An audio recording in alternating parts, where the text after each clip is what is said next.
આજથી રાજ્યમાં ત્રિદિવસીય શાળા પ્રવેશોત્સવનો પ્રારંભ. મુખ્યમંત્રી ભૂપેન્દ્ર પટેલે વડનગરની બીએન હાઈસ્કૂલથી શાળા પ્રવેશોત્સવ અને કન્યા કેળવણી મહોત્સવનો કરાવ્યો પ્રારંભ.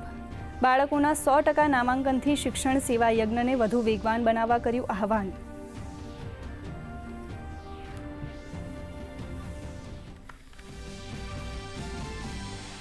નાયબ મુખ્યમંત્રી હર્ષ સંઘવીએ અડાલજમાં તો જીતુ વાઘાણીએ ગાંધીનગરમાં કરાવ્યો શાળા પ્રવેશોત્સવનો પ્રારંભ. ડેપ્યુટી સીએમએ બાળકોના જીવન ઘડતર પર મૂક્યો ભાર. શિક્ષણ મંત્રી પ્રફુલ્લ પાનસેરિયાએ જામનગરના હડમતિયામાં તો કુંવરજી બાવળિયાએ રાજકોટના સાયપર ગામે શાળા પ્રવેશોત્સવમાં આપી હાજરી.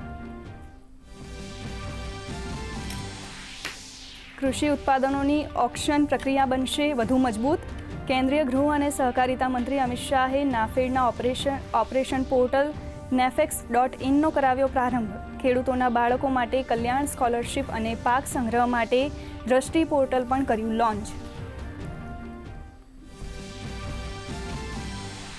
લખનઉ અગ્નિકાંડમાં તપાસ તેજ. દુર્ઘટના સ્થળે પહોંચી ફોરેન્સિક અને એસઆઈટીની ટીમ. દુર્ઘટનાના કારણોની તપાસ કરી 7 દિવસમાં સોંપશે રિપોર્ટ. બિલ્ડિંગના માલિક સહિત 4 સામે નોંધાઈ ફરિયાદ.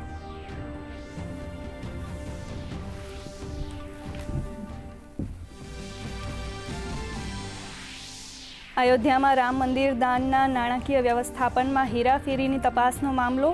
એસઆઈટીએ પ્રદેશના અપર મુખ્ય ગૃહ સચિવ સંજય પ્રસાદને સોંપી રિપોર્ટ. તપાસ હજી ચાલુ.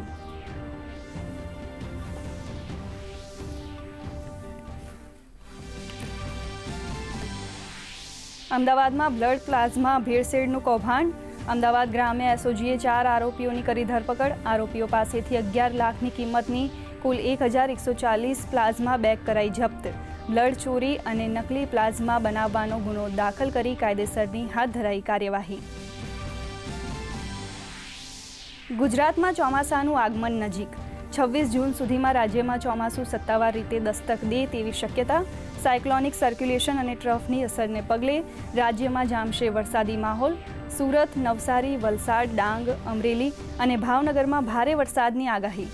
તો મધ્ય અને ઉત્તર ગુજરાતમાં ગાજવીજ સાથે વરસાદી ઝાપટાની વકી. એશિયન બજારોમાં નબળા સંકેતોને પગલે શેર બજારમાં કડાકો. બીએસઈનો સેન્સેક્સ 1000 પોઈન્ટ ઘટી 76,000ની પાર તો નિફ્ટી 23,700 નજીક બંધ. ફાર્મા રિયલ્ટીના શેર્સમાં તેજી તો આઈટી શેર્સમાં નરમાશ. સોના ચાંદીના ભાવમાં ઘટાડો. ડોલરની સરખામણીએ રૂપિયો 13 પૈસા નરમ. ફિફામાં લિયોનેલ મેસીએ રચ્યો ઇતિહાસ.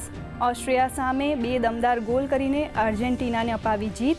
મેસી વિશ્વકપમાં સૌથી વધુ ગોલ કરનાર ખેલાડી બન્યા. તો ફ્રાન્સ અને આર્જેન્ટિનાનો નોકઆઉટમાં પ્રવેશ. અલ્જીરિયાને પણ નોકઆઉટની આશા. પ્રો હોકી લીગમાં આજે લંડનમાં ભારત પાકિસ્તાન વચ્ચે મુકાબલો. ભારત તેની આગેકૂચ જાળવી રાખવા પ્રતિબદ્ધ.